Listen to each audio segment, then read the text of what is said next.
해마다 어버이 주일이 되면은 우리 청년들이 이렇게 예쁜 카네이션 꽃을 달아줍니다. 이때마다 아직은 제가 카네이션 꽃을 달아야 할 나이가 아님에도 불구하고 쑥스러운 마음으로 오늘도 예쁜 카네이션 꽃을 한번 달아보았습니다. 좀 젊은 사람들이 달면은 좀 이 꽃이 좀 안 어울리거든요. 좀 흰머리가 있고요. 지긋하신 어머니들이 꽃을 달고 계실 때 어머니의 향수가 느껴지지 않겠습니까? 과거에 한국에서는 어버이 주일이 돌아오면은 어버이들에게 꽃을 달아주는데 떼지 않고 어떤 어머니는 다음 날까지, 어떤 분은 일주일 내내 꽃을 차고 다니시는 할아버지, 할머니들도 제가 보았습니다. 참으로 이 꽃은 어머니의 은혜, 아버지의 은혜를 기리는 아름다운 꽃이기도 합니다. 여러분, 어버이 주일에 빠져서는 안 될 이 카네이션 꽃, 어디에서 누가 먼저 이 꽃을 달아주었을까 한번 생각해 보았습니다. 이 빨간 꽃을 달아주는 그 유래는 미국에서부터 시작됐다고 합니다. 버지니아주에서 어떤 소녀가 한 모임에 참여하였습니다. 그런데 그 소녀는 빨간 카네이션 꽃을 달고 모임에 참여하였습니다. 많은 사람들이 그 이유를 물었습니다. 왜 카네이션 꽃을 달고 왔느냐고 물었는데 어머니의 은혜를 기리기 위해서 이 빨간 꽃을 달고 모임에 참여하였습니다 라고 말하자 거기에 있는 많은 사람들이 감동되어 이 소문이 전국에 퍼지기 시작하였습니다. 그러자 그 후 1914년 미국 행정부에서는 5월 둘째 주일을 어버이 날로 정하였습니다. 그 후에 많은 나라에서는 아버지 날도 생겼습니다. 한국에는 아버지 날이 없지만은 1956년 5월 8일 그때 어머니 날로 정하여 계속 섬겨오다가 1973년에 아버지들이 행여나 서운하실까봐 어머니 날을 어버이 주일로 개칭하여 오늘날까지 이르렀습니다. 사실 카네이션은 자태가 그리 화려하지 않는 꽃이지요. 이보다 더 아름다운 꽃들이 얼마나 많이 있습니까? 다른 꽃들과 비교할 수 없는 그런 강인함, 그런 정신력, 아주 끈질긴 생명력은 바로 카네이션 꽃보다 더한 꽃들이 없다라는 것이지요. 마치 이 카네이션 꽃을 보면은 스승의 날이 생각합니다. 아버지, 어머니가 생각나지요. 왜요? 나를 가르친 스승, 나를 길러주신 아버지, 어머니의 그 강인함, 그 끈질긴 그러한 모습이 이 꽃들을 향해서 발견할 수 있지 않겠습니까? 여러분, 이 카네이션 우리가 생각하기보다도 그렇게 화려하지 않지만 이 꽃을 통해서 그 강인함과 끈질긴 생명력이 있어 우리 부모님과 스승님을 연상시키는 그런 꽃 중에 꽃입니다. 우리 부모 세대가 그렇지 않습니까? 우리 부모 세대는 화려하지 않습니다. 어떤 화려함보다 그저 평범함, 든든함에 있지 않겠습니까? 자녀들은 어떻습니까? 오늘날 자녀들은 우선 화려합니다. 학력도 경력도 배경도 무엇이든지 자신들이 잘났다라고 생각합니다. 하지만 이들은 부모에게 끊임없이 양육되어야 할 연약한 존재들입니다. 십계명은 하나님을 사랑하는 것과 이웃을 사랑하는 것을 실천하라 그렇게 말씀합니다. 내가 사랑의 방언과 천사의 말을 할지라도 사랑이 없으면은 꽹과리와 같은 소리, 그런 소리밖에 들리지 않는다는 이야기지요. 그래서 성경은 그렇게 말씀합니다. 믿음, 소망, 사랑 중에 그 중에 제일은 사랑이라 라고 말씀합니다. 지금 우리에게 가장 가까운 이웃은 누구일까요? 제가 질문하였습니다. 가장 가까운 이웃은 우리 함께 예배 드리는 성도들 아니겠습니까? 아멘. 우리가 함께 살고 있는 부모, 형제, 자매들 아니겠습니까? 아멘. 가장 가까운 이웃입니다. 여러분, 바울이 이렇게 말하였습니다. 사랑에는 거짓이 없나니 악을 미워하고 선에 속하라고 하였습니다. 왜 사랑의 공동체 안에 악을 미워하지 않습니까? 왜 선에 속하지 않습니까? 우리의 마음속에 왜 응그려지는 그러한 어두움이 있습니까? 가장 가까운 이웃, 함께 예배드리는 성도라고 말하는데 함께 한 지붕 안에서 살고 있는 그런 부모, 자녀들이라고 하는데 왜 이렇게 그들의 마음속에는 어두움이 있을까요? 여러분, 악을 미워하고 선에 속하라는 바울의 말씀 기억하시기 바랍니다. 사랑이란 악을 멀리하고 선을 가까이 하는 것이 사랑입니다. 이런 공동체, 이런 교회, 이런 가정이 여러분의 가정 되시기를 주님의 이름으로 축복합니다. 아멘. 본문에서는 먼저 자녀들을 부릅니다. 어떻게요? 1절을 보겠습니다. 자녀들아, 주 안에서 너희 부모에게 순종하라. 이것이 옳으니라. 부모 세대가 가지고 있는 특징 중에 하나가 무엇인지 압니까? 우리 청년들에게만 좀 질문할게요. 여러분의 부모 세대가 가지고 있는 특징이 무엇인지 혹시 아세요? 다른 부모 생각하지 마세요. 우리 부모, 우리 아빠 엄마는 이래. 아마 저희 자녀들에게도 질문하면 이렇게 대답할 것입니다. 재미없는 사람이야. 주여. 재미없습니다. 일단 우리 부모 세대는 재미가 없어요. 그리고 외형이 아름답지가 않아요. 외형의 화려함은 절대 오래가지 못합니다. 그래서 외면의 아름다움보다는 내면의 아름다움을 강조하고 있지요. 우리 아버지의 세대는 외모가 그렇게 아름답지 않아요. 요즘 아이들을 보면은 얼마나 다 아이돌 같아요.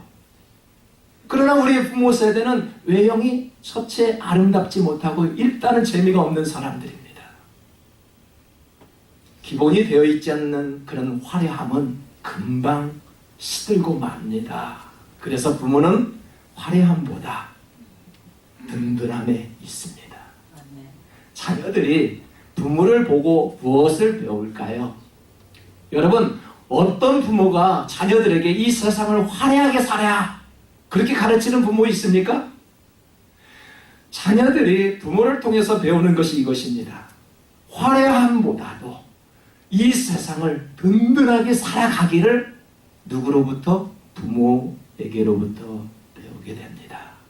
우리 자녀들은 이 세상을 화려하게 사는 것이 아닙니다.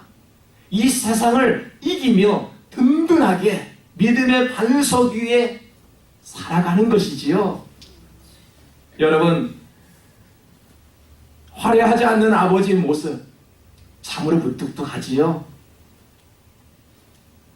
좋은 성적표를 갖다 드려도 아버지 앞에서 춤을 추어 보아도 아버지의 대답은 잘했다, 좋았다, 그것이 전부입니다.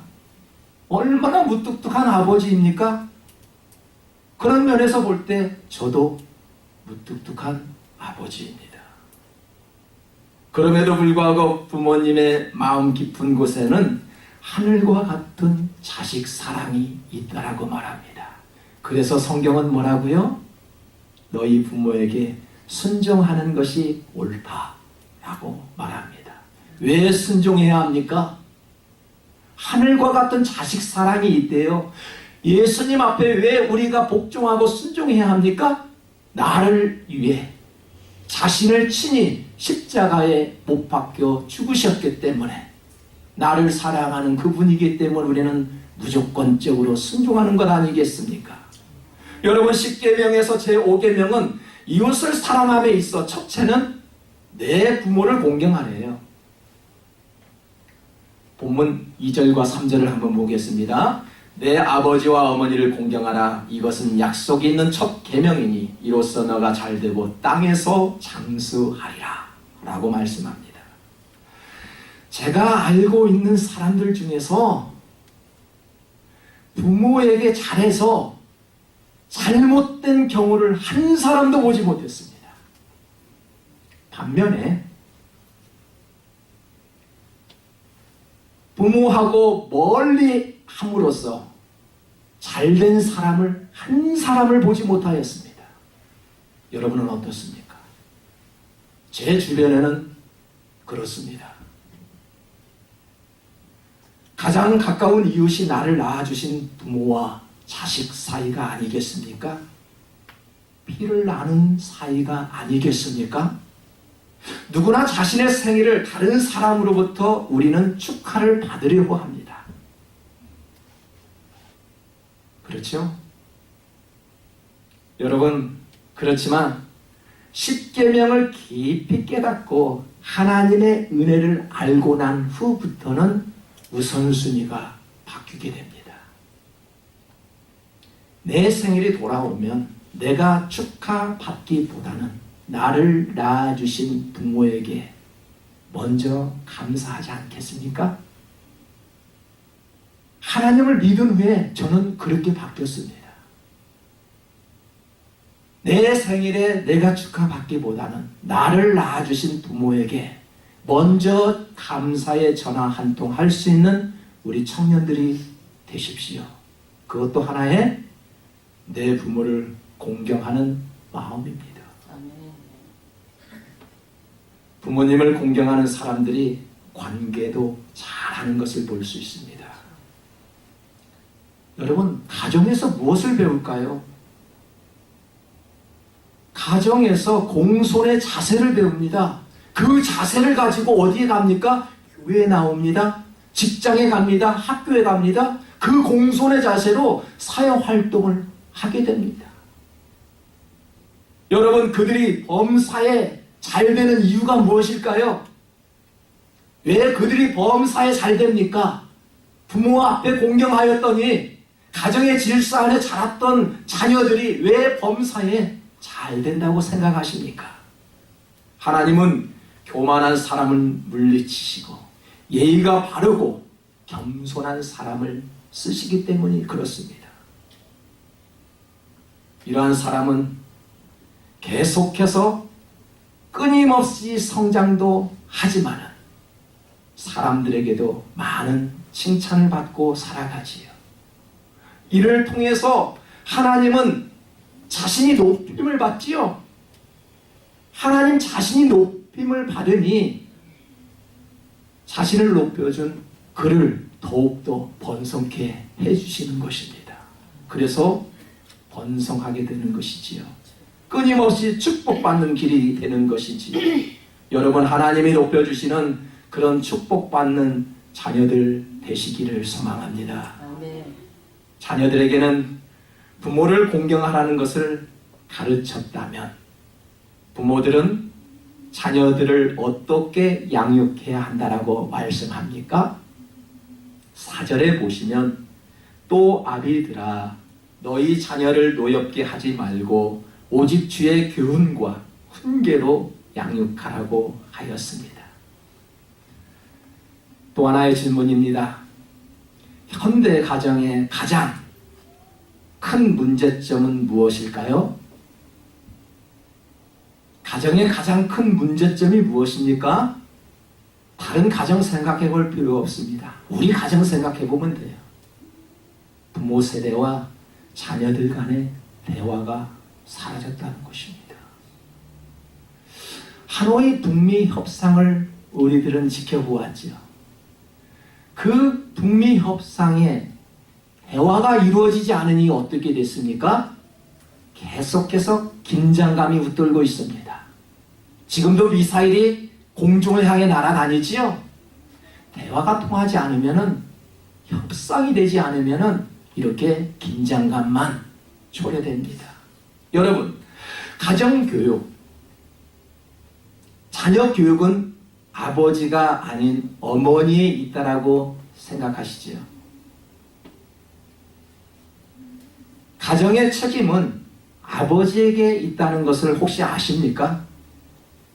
본문에서도 아버지의 역할이 더 크다는 것을 말씀하고 있습니다. 그래서 아버지의 권위가 사라지는 가정은 무너지게 되어 있습니다.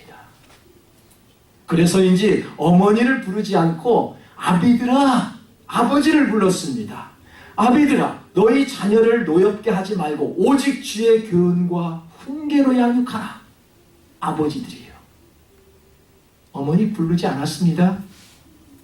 여러분, 훈계하지 말라는 것이 아니지요. 노엽게 하지 말라는 것은, 우리 자녀들을 노엽게 하지 말라는 것은 절대 훈계해서는 안 돼, 내버려 둬야 돼, 그렇게 길러야 되는 오늘날의 부모 세대처럼 그렇게 가만히 놓아두는 것이 아니죠.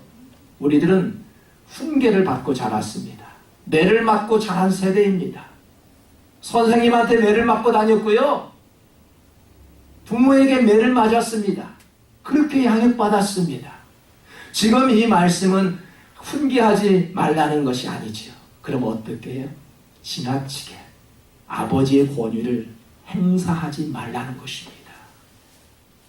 자녀들이 화가 치밀어 오를 정도로 자극적인 말을 함부로 해서는 안 된다는 것입니다. 아버지와 자녀들만의 관계일까요? 아비들아 불렀는데 가정에 있는 아버지들에게만 해당될까요? 스승과 제자 사이는 어떻습니까? 목사와 성도들과의 관계는 어떻습니까? 목사가 성도를 함부로 대해 보십시오. 성도들이 목사를 함부로 대해 보십시오. 금방 알아챕니다. 그렇잖아요. 서로가 자극적인 말을 함부로 하지 말라라는 것입니다. 노엽게 하는 말로 대화가 단절되는 일이 없도록 상하지유를 막론하고 서로 노력해야 할 뿐이라는 것입니다. 왜요? 대화가 막히면 마음까지 막히기 때문입니다. 가정에서도 대화를 막게 하는 요소들이 있죠. 또 무엇일까요? 개인마다 셀폰이 있습니다. 개인마다 컴퓨터가 있습니다. 각 방마다 텔레비전이 있습니다. 가족 간의 대화가 없어도 얼마든지 나 혼자 재미있게 살 수 있는 환경에 우리는 노출되어 있습니다. 심지어는 인간에게 반응하는 로봇도 있습니다. 로봇에게 말하면 청소해주고요, 에어컨을 틀어주고 모든 살림을 다 맡아서 해줍니다. 이제는 인간의 말에 로봇이 반응합니다. 사람은 사람에게 반응이 되어야 합니다. 사람하고 말을 해야 합니다. 사람이 사람을 좋아해야 하는데 어찌 기계를 더 좋아하고 집에서 키우는 애완견을 더 사랑합니까? 그런 데에서 사람들은 즐거움을 찾습니다. 오늘날 심각한 사회적 문제입니다. 그래서 발빠른 회사들은 재택근무를 없애고 있습니다. 어느 유명한 커피 회사는 매출이 감소되자 이래서는 안 되겠구나. 그래서 판매원과 고객 사이에 눈높이를 맞추기 위해서 판매대를 낮추었습니다. 그랬더니 매출이 증가되었습니다. 무엇을 의미할까요? 대화가 소통되면은 고객과 사장님과의 대화가 소통이 되면은 매출도 증가가 된대요. 그래서 많은 사람들이, 많은 기업들이 사원들의 스트레스를 줄이고 생산성을 높인다는 사실을 인정하는 기업들이 있지요. 무엇 때문에? 대화가 통하면 그렇다라는 사실입니다.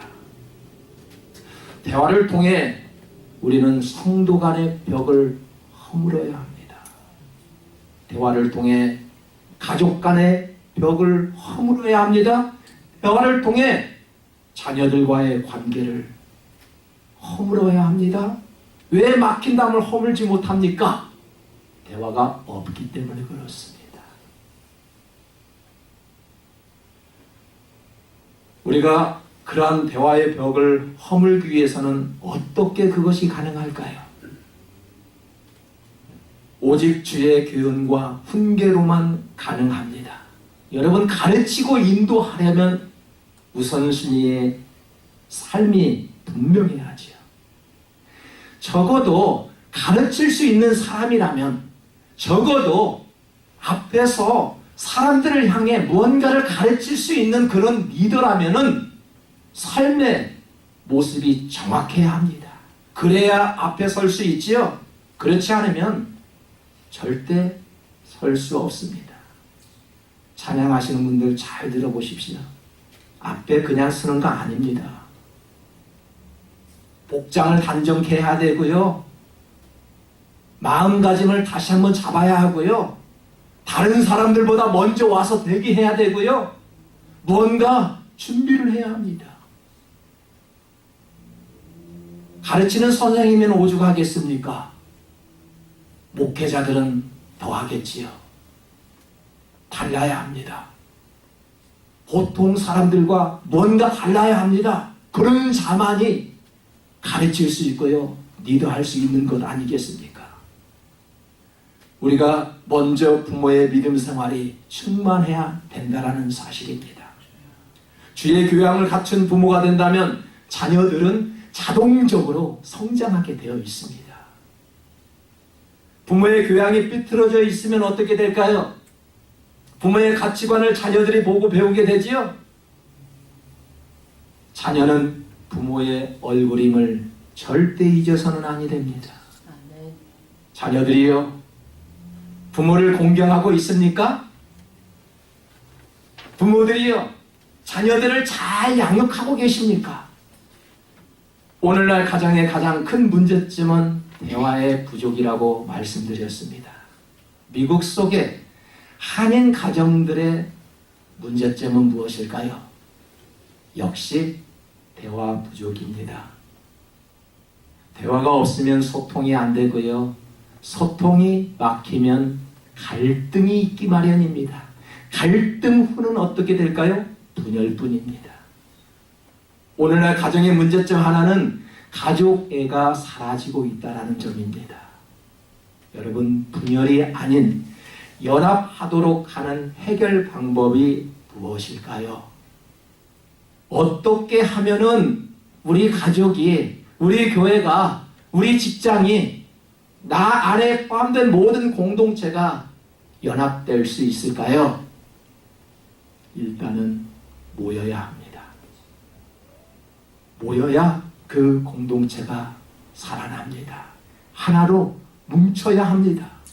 히브리서 10장 24, 25절을 보십시오. 서로 돌아보아 사랑과 선행을 격려하며 모이기를 피하는 어떤 사람들의 습관과 같이 하지 말고 오직 권하여 그날이 가까움을 볼수록 더욱 그리하자. 서로 사랑과 선행을 격려하기 위해 힘써 모이자는 것입니다.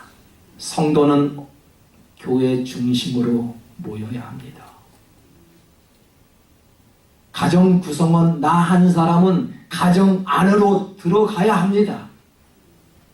그래야만이 건강한 공동체가 될 수 있는 것 아니겠습니까? 5월은 가정의 날이라고요. 어린이날이 있고요. 어머니날이 있고요. 아버지날이 있고요. 성년의 날이 있고요. 심지어는 부부의 날도 있더군요. 스승의 날도 있습니다. 많은 날들이 있지만은 모이지 않으면은 어떻게 될까요?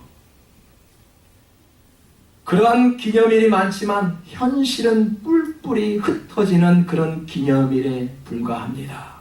교회를 교회답게, 가정을 가정답게 만들기 위해서는 모여야 합니다. 모이지 않고 가족의 구성원이 될 수 있다고요? 관심이 없는데 교회의 구성원이 될 수 있다라고요? 모여야 구성원이 될 수 있는 것입니다. 서로 떡을 떼며 교제하기를 힘써야 합니다. 나이가 들어 은퇴하신 분 몇 분과 함께 몇 번의 만남을 가진 적이 있습니다. 은퇴하시면 뭐하고 사시는지 궁금해서 은퇴하게 되면 어떻게 지내십니까? 라고 물었더니 뭐라고 대답하신 줄 아십니까? 이처럼 좋은 사람들과 함께 대화하며 교제하니 외롭지 않다라고 답변하였습니다. 뭐라고요? 대화해요. 누구하고? 좋은 사람들과 함께 대화할 때 외롭지 않았대요. 여러분, 좋은 사람은 바로 우리 성도들이 되어야 합니다. 아멘. 그래야만이 제가 외롭지 않아요. 여러분, 저와 대화가 될 때 저는 외롭지가 않고요. 여러분도 외롭지가 않아요. 저하고 대화가 단절돼 보십시오. 외롭습니다. 아멘. 가족, 자녀들과의 대화가 단절돼 보십시오. 아버지는 외롭습니다. 잘난 자식이 밖에서 살아간다고요? 그 자녀도 외롭게 살아갑니다. 왜요? 대화가 단절되어 있기 때문에요. 하지만 소통이 되어 보십시오. 그 자녀는 세상 가운데 굉장히 기쁘게 살아갈 것입니다. 호주머니에 많은 돈은 없을지라도 내 아버지가 나를 인정해 주는데 세상에 나아가 뭐가 부족할 것이 뭐가 있겠습니까? 내 부모가 나를 인정해 주는데, 내 형제가 나를 인정해 주는데, 우리 목사님이 나를 인정해 주는데 당당하게 믿음 가운데 살아가지 않겠습니까? 여러분, 목사는 영적 아버지라고 우리들은 배웠습니다. 사실이지요. 영적 아버지와 대화가 소통이 될 때 그 성도는 영이 살아나는 것입니다. 맡겼던 당 대화로 부르시길 바랍니다. 아멘. 보이지 않아도 혼자 사는 것이 편안한 세상이 되고 말았지요. 혼자 먹는 식당이 있고요. 나 홀로 노래방에 가서 신나게 노래를 부를 수 있는 노래방도 생겼더군요. 나 홀로 여행 가는 것이 유행처럼 번져갔습니다. 코인만 몇 개 집어넣으면 빨래를 돌려주는 빨래방이 여기저기 수도 없이 많습니다. 혼자 사는 것이 전혀 불편함이 없습니다. 그러나 성경은 서로 돌아보아 서로 함께 할 수 있는 자리에 모이라, 그렇게 말씀합니다. 아멘. 약자를 향해 찾아 나섰던 우리 예수님이 그렇게 사셨습니다. 내 부모를 공경하고 자녀를 노엽게 하지 말라는 것은 윤리가 아니라 이것은 복음입니다. 내 부모를 공경하라는 것은 어떤 선생님이 가르치는 그런 말씀이 아니라, 윤리적인 말이 아니라 이것은 주님께서 직접 말씀하신 복음이라는 말씀입니다. 예수님의 경력이 화려합니까? 예수님은 화려하지도 않았어요. 사역의 경험도 따르는 제자도 우리들보다 굉장히 부족하였지요. 예수님과 통화했던, 그런 대화를 많이 했던 그런 사람들의 모습을 보십시오. 그들은 다 변화가 일어났습니다. 삭개오가 그랬습니다. 수가성 여인이 그랬습니다. 예수님과 소통하였더니 그 잘난 니고데모도 변화가 되었습니다. 성도 여러분, 화려하지 않는 부모님을 공경할 수 있는 자녀들이 되고 따뜻한 대화를 통해 자녀들을 노엽게 하지 않는 지혜로운 부모가 되어서 사랑이 꽃피는 아름다운 공동체가 여러분의 가정이요 교회 될 수 있기를 주님의 이름으로 축복합니다.